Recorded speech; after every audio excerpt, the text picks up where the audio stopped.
गुरुपौर्णिमा आहे, गोष्टीला जाऊन आला.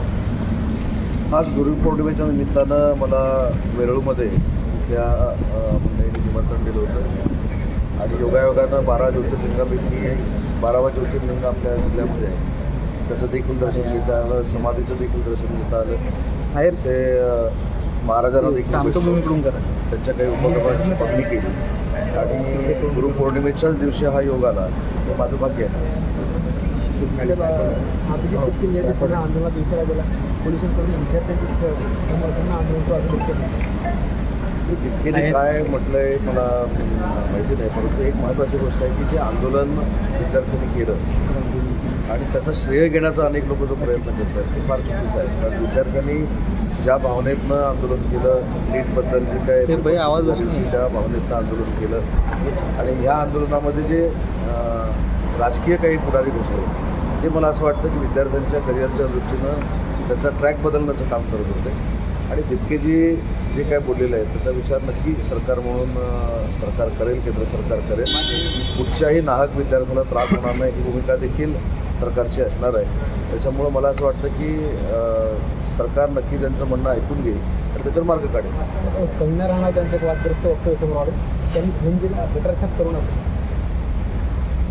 विद्यार्थ्यांचं आंदोलन जे आहे ते विद्यार्थ्यांचं आंदोलन हे थोडं समजून घेतलं पाहिजे. विद्यार्थ्यांनी ज्या पद्धतीनं तिथे भाषा बोलली गेली किंवा नरेंद्र मोदी साहेबांबद्दल बोलली गेली हा एक भाग वेगळा आहे.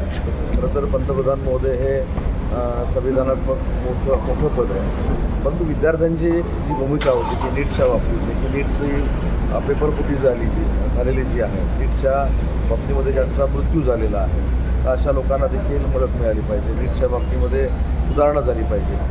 आणि हे देखील पंतप्रधान नरेंद्र मोदी साहेबांनी दाखवून दिलं की ज्या विद्यार्थ्यांच्या भावना आहेत त्याच्यासाठी 10 कोटी दंड, 10 कोटी कारावासाचं बिल देखील सभागृहामध्ये आणलेलं आहे, त्याच्यावर देखील चर्चा सुरू झालेली आहे. या सगळ्या गोष्टी विद्यार्थ्यांच्या भवितव्यासाठी भविष्यासाठी करण्याचा निर्णय केंद्र सरकारने घेतलेला आहे. आणि महाराष्ट्र सरकार देखील म्हणजे एक महत्त्वाची गोष्ट की महाराष्ट्र सरकारनं देखील या बाबतीमध्ये विद्यार्थ्यांच्या ज्या काही अडीअडचणी भविष्यामध्ये निर्माण होऊ शकतात त्याच्यामध्ये देखील सोल्युशन काढण्याचा निर्णय घेतला आहे. त्याच्यामध्ये मुख्यमंत्री असतील, आमचे नेते एकनाथ शिंदेसाहेब असतील, हे अतिशय चांगल्या पद्धतीने मार्ग काढतात. पुण्यात अमित शहा यांचा दौरा आहे तर काँग्रेस विरोध करणार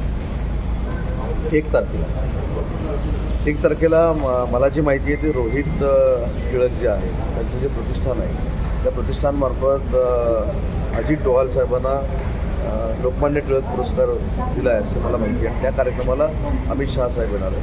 तो एका स्वतंत्र संस्थेचा कार्यक्रम आहे आणि त्या संस्थेचा कार्यक्रम असताना आणि लोकमान्य टिळकांच्या नावानं असणारा जो पुरस्कार आहे तो द्यायला स्वतः अमित शहा साहेब येत असताना काँग्रेसनं त्याला विरोध करणं किती योग्य आहे हे आत्मचिंतन काँग्रेसनं करणं गरजेचं आहे. मी आपल्याला आठवत असेल 4-5 दिवसापूर्वी देखील सांगितलं की विद्यार्थ्यांचं आंदोलन हे विद्यार्थ्यांचं आंदोलन आहे, विद्यार्थ्यांच्या मनातल्या त्या भावना आहेत आणि विद्यार्थ्यांचं वाईट व्हावं की विद्यार्थी कुठच्या तरी वेगळ्या ट्रॅकवर जावे ती सरकार म्हणून आमची अजिबात भूमिका नाही. परंतु काँग्रेसनं ज्या पद्धतीनं त्या आंदोलनाचा फायदा घेण्याचा प्रयत्न केला त्याच्यामध्ये हे काय आम्ही विरोधक म्हणून बोलत नाही. जे सोनमजी बसले होते उपोषणाला त्यांच्या धर्मपत्नीने देखील सांगितलं.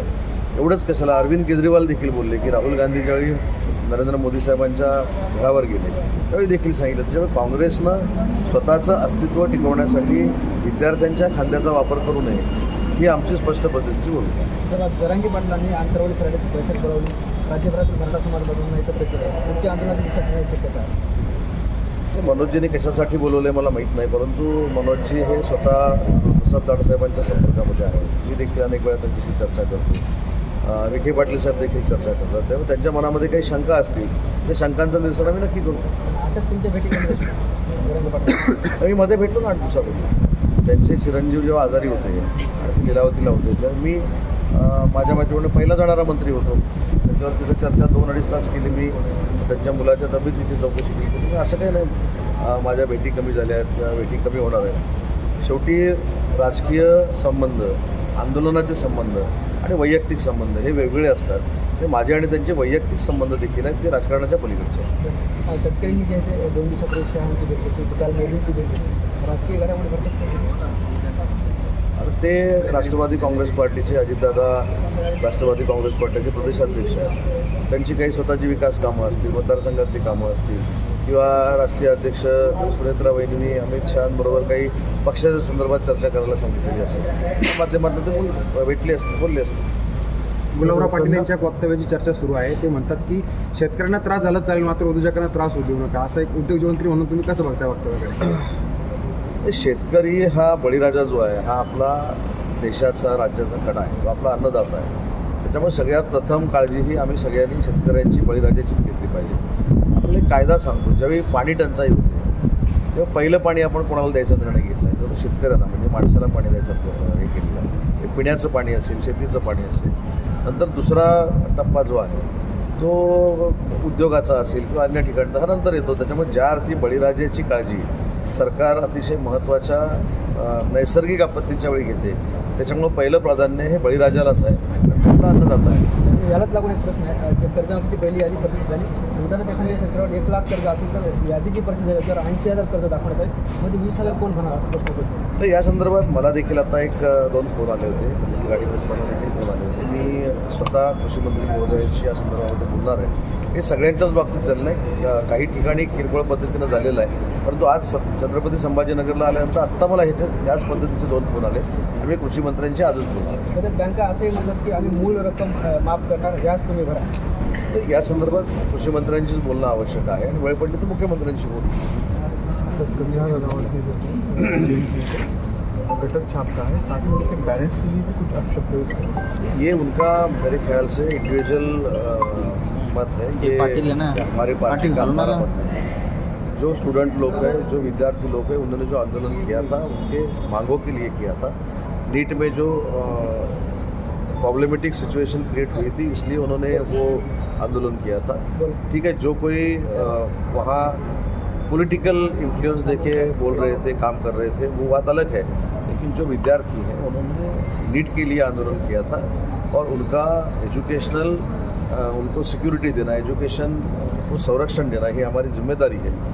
इसलिए कंगना मैडम ने जो कुछ बोला है ये मेरे ख्याल से उनका प्राइवेट मत रहेगा, यानी इंडिविजुअल मत रहेगा. ये हमारा पार्टी का, हमारे लोगों का मत नहीं है. चर्चा के बाद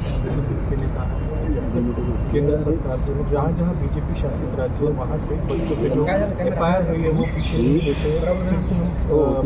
देते. ठीक है ना, उन्होंने कहा है अभी केंद्र सरकार उनकी सुनेगी, उससे बात करेंगे. थैंक यू, धन्यवाद.